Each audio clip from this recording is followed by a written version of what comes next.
Chapter 3 of Perennial Philosophy, Huxley. Chapter 3, Personality, Sanctity, Divine Incarnation. In English, words of Latin origin tend to carry overtones of intellectual, moral, and aesthetic classiness, overtones which are not carried, as a rule, by their Anglo-Saxon equivalents. Maternal, for instance, means the same as motherly. Intoxicated as drunk, but with what subtly important shades of difference. And when Shakespeare needed a name for a comic character, it was Sir Toby Belch that he chose, not Cavalier Tobias Eructation.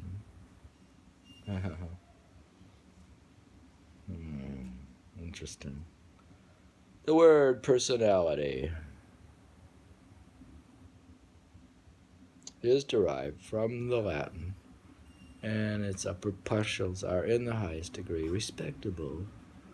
For some odd philological reason, the Saxon equivalent of personality is hardly ever used, which is a pity, for if it were used as currently as belch is used for eructation, would people make such a reverential fuss about the thing connotated as certain English-speaking philosophers, moralists, and theologians have recently done.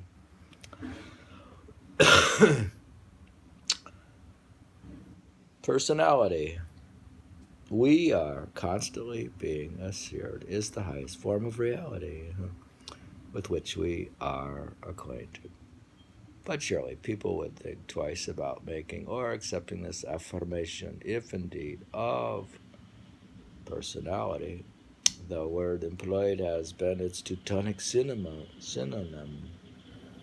selfness. For selfness, though it means precisely the same, carries none of the high-class overtones that go with personality.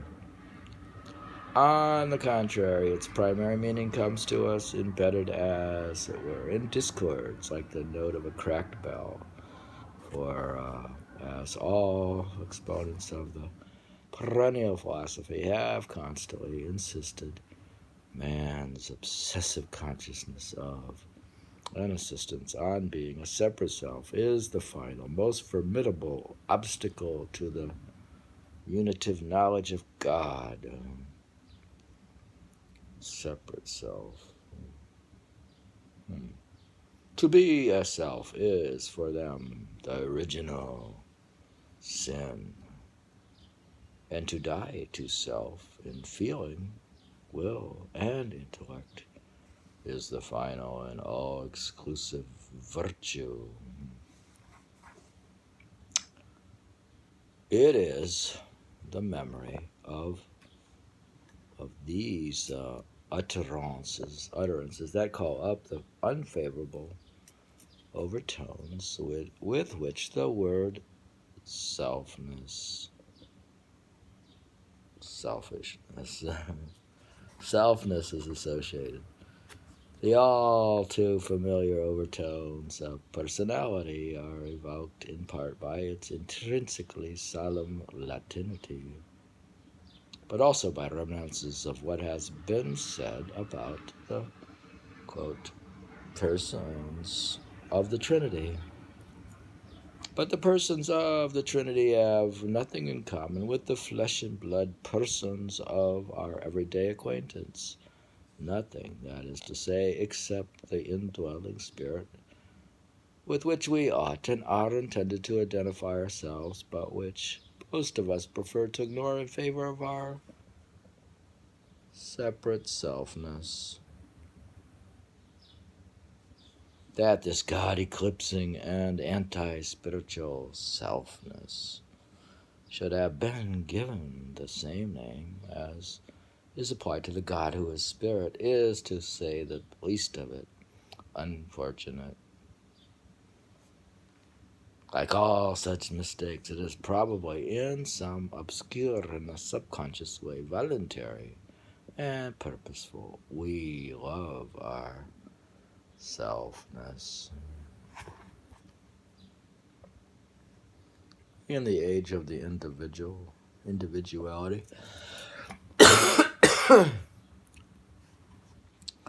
we want to be justified in our love. Therefore, we christen it with the same name as is applied by theologians to Father, Son, and Holy Spirit. How does that work? But now thou askest me how thou mayst destroy this naked knowing and feeling of thine own being. For peradventure thou thinkest that it were destroyed, all other hindrances were destroyed, and if thou thinkest thus, thou thinkest right truly. But to this I answer thee, and I say that without a full special grace, full freely given by God, and also a full according ableness on thy part to receive this grace, this naked knowing and feeling of thy being may in no wise be destroyed, and this ableness is naught else but the strong and deep ghostly sorrow. All men have matter of sorrow, but most especially he feeleth matter of sorrow that knoweth and feeleth that he is. All other sorrows in comparison to this be but, as it were, game to earnest. For he may make sorrow earnestly that knoweth and feeleth not only what he is, but that he is. And whoso felt never the sorrow, let him make sorrow. For he hath never yet felt perfect sorrow. This sorrow, when it is had, cleanseth the soul, not only of sin, but also of pain that hath deserved for sin, and also it maketh the soul able to receive that joy, the which reaveth from a man all knowing and feeling of his being. This sorrow, if it is truly conceived, is full of holy desire,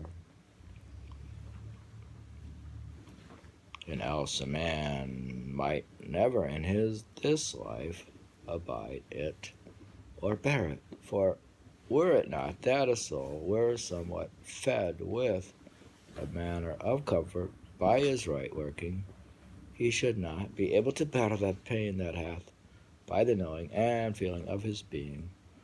For as apt as he would have a true knowing and a feeling of his God in purity of spirit, as it may be here, then feeleth that he may not, for he findeth evermore his knowing and his feeling as it were occupied, filled with a foul stinking lump of himself.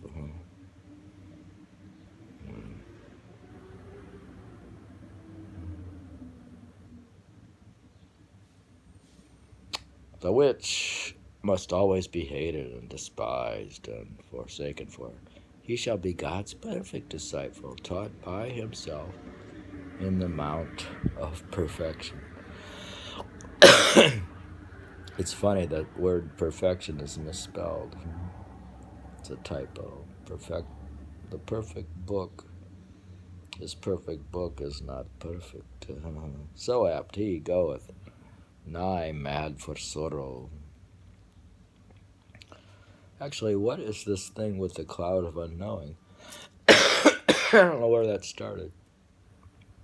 The sorrow and this desire must every soul have and feel in itself, either in this manner or another, as God vouchsafeth to teach his ghostly disciples according to his goodwill and their according of implements in body and in soul, in degree and disposition, ere the time be that they may perfectly be one unto God in perfect charity, such as may be had here, if God vouchsafeth the cloud of unknowing. I don't know where that quote started. What is the name of this stinking lump of selfness? Do you think selfishness stinks? This stinking lump of selfness or personality, which has to be so passionately repented of and so completely died to before there can be any true knowing of God in purity of spirit. The most meager and non-committal hypothesis is that of Hume. Quote, mankind, he says, are nothing but a bundle or a collection of different perceptions which succeed each other with an inconceivable rapidity and are in a perpetual flux and movement, unquote. Read that again from Hume. Mankind, he says, are nothing but a bundle or a collection of different perceptions which succeed each other with an inconceivable rapidity and are in a perpetual flux and movement, unquote. An almost identical answer is given by the Buddhist, whose doctrine of anatta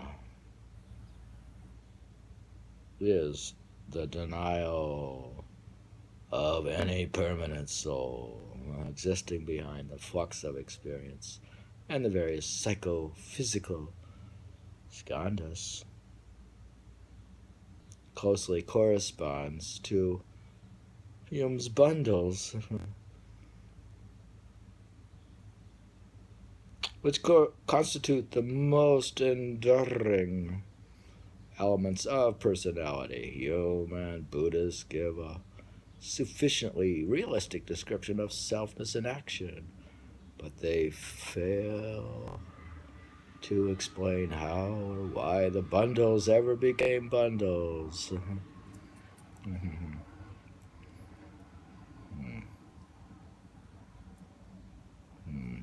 It's hard to explain the whole thing.